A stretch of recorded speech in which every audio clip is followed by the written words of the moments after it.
Sania from Kareda Mewat के social media पर अपनी छाप इस तरीके से छोड़ चुकी है कि मेवात का ऐसा कोई यूट्यूब चैनल नहीं होगा जिस पर सानिया का कोई वीडियो नहीं पड़ा हो। आज हम जानेंगे सानिया की बायोग्राफी के बारे में। आखिर उसकी क्या मजबूरी थी, सोशल मीडिया पर वो काम क्यों करना चाहती थी, और इसके अलावा जब वो सोशल मीडिया पर आई तो उसकी फैमिली ने इस बात का विरोध नहीं किया। आज सारी बातें जानेंगे हम इस वीडियो में। अगर सानिया की फैमिली स्ट्रक्चर की बात करें तो उसके 2 भाई और मम्मी पापा जो कि अलग अलग रहते हैं। इसका कारण यह है कि उसके पापा ने दूसरी पत्नी कर रखी है, वो उसके साथ नूह में रहते हैं। सानिया अपनी मम्मी के साथ और अपने एक भाई के साथ करेड़ा में रहती है। आर्थिक स्थिति का इस बात से अंदाजा लगा सकते हैं कि सानिया या फिर इसकी मम्मी के पास पैसे वगैरह का कोई साधन नहीं था। यहाँ तक कि जो गांव में इनकी जमीन थी, इनके पापा की जो जमीन थी वो इनके पापा ने बेच दी थी। अब सानिया की मम्मी के पास सिर्फ वही जमीन थी जिस पर इनका घर था, जिस घर में ये रहती थी। सानिया की मम्मी मजदूरी करती थी, मजदूरी का जो अनाज उनको मिलता था उनसे साल भर का पालन पोषण चलता था। सानिया इस लाइन में क्यों गई, इसका अंदाजा आप इससे लगा सकते हैं। पहला कि सानिया के पास यानी कि उनके परिवार की आर्थिक स्थिति इतनी बेकार थी जितना आप सोच सकते हैं, और इसके अलावा जिस बच्चे के ऊपर उसके बाप यानी उसके पिता का साया नहीं रहता वो इनडायरेक्टली ना चाहते हुए भी कभी ना कभी गलत संगत में पड़ ही जाता है और गलत रास्ते में चला जाता है। सानिया के साथ भी कुछ ऐसा ही हुआ।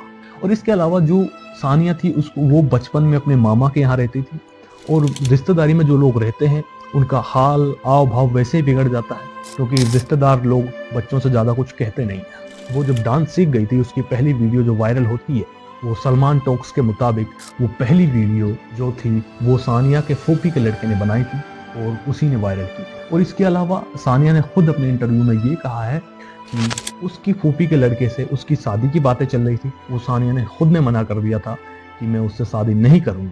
खैर बहरहाल जो भी रहा हो, सानिया इसके बाद अपने घर में ही रहती थी और घर में जो थी डांस वीडियो बनाती थी, मतलब खुद डांस करती थी और फोन से उनको शूट करती थी। बस ऐसे ही उनका जीवन चल रहा था। लेकिन अब तक सानिया को ये पता चल चुका था कि उसे सोशल मीडिया पे आना है, और यहाँ तक कि सबसे बड़ी बात थी कि सानिया को ये तक पता था कि सोशल मीडिया पर आकर वो पैसे कमा सकती है। अब उसे कैसे पता चला इस बात का नहीं पता। यही सोचकर वो सोशल मीडिया पर आई और वो वीडियो बनाने लगी। फिर उसके बाद उसकी दूसरी वीडियो वायरल होती है।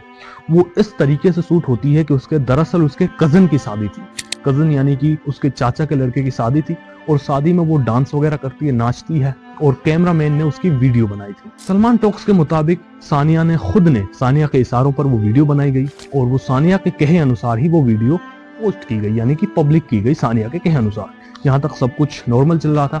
अब मेवात का हर दूसरा बंदा अब तक जान चुका था कि सानिया करेड़ा की कोई लड़की है। 2022 में वो दिन आता है जब सानिया की लाइफ का सबसे बड़ा टर्निंग पॉइंट था। सुबह सुबह करीबन 7-8 बजे सानिया की एक वीडियो वायरल होती है जो कि अश्लील टाइप की वीडियो थी। वो वीडियो इतनी तेजी से वायरल होती है कि उस दिन एक अनुमान के मुताबिक उस दिन लगभग 70 से 80 हजार स्टोरी उस वीडियो की लगाई गई थी मेवात के लोगों के द्वारा। अब ये बिल्कुल संभव नहीं था कि वो अपनी नॉर्मल लाइफ जी सके, यानी कि मेवातियों ने उनकी लाइफ में पहले ही फुल स्टॉप लगा दिया था कि वो नॉर्मल लाइफ नहीं जी सकते, क्योंकि उन्होंने इस तरीके की वीडियो लगाई, स्टोरी लगाई कि किसी के लिए भी संभव नहीं है कि वो साधारण जीवन अब जी सके।